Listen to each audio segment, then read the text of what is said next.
మిత్రులందరికీ హృదయపూర్వక నమస్కారములు. మీకు మీ కుటుంబ సభ్యులకి అందరికున్న భోగి, మకర సంక్రాంతి, కనుమ, మొక్కనుమ పండగ శుభాకాంక్షలు.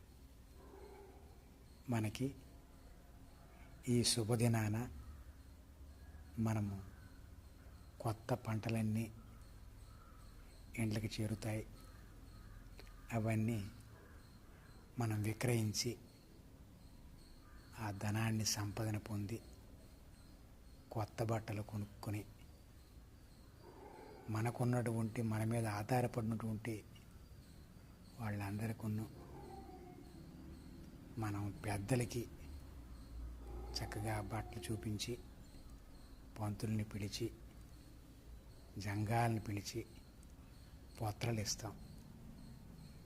అరటాకు పరిచి బియ్యము, కొన్ని కూరగాయలు, కొన్ని పప్పు దినుసులు, దక్షిణ తాంబూలాలు ఇస్తాం. మన పెద్దల్ని, ఎవరైతే మనకి వంశపారంపర్యంగా ఈ వంశాన్ని నడుపుతూ ఉన్నటువంటి వంశవృక్షమైనటువంటి పెద్దల్ని స్మరిస్తూ వాళ్ళందరికీ, తాతల్ని, నాన్నమ్మల్ని అందరినీ తలుచుకుంటూ వాళ్ళు స్వర్గంలో, పితృలోకంలో సంతోషంగా ఉండాలని వాళ్ళ పేరుని ఇవన్నీ చేస్తాం. మళ్ళీ వంశంకు ఉన్నటువంటి ఆస్తిపాస్తులను మనకి చక్కగా అందించి మనకి మంచి సంస్కారవంతులుగా తీర్చిదిద్ది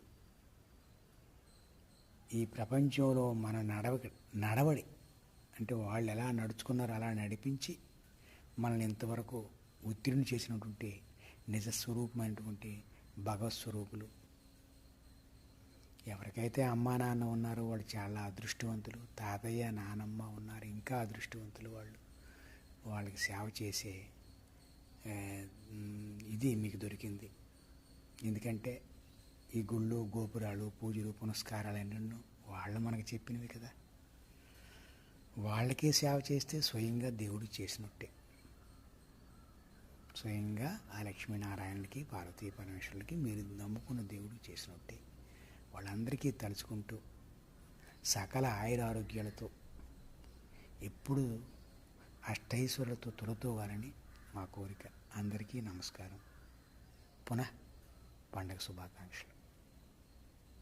జై హింద్, జై భారత్.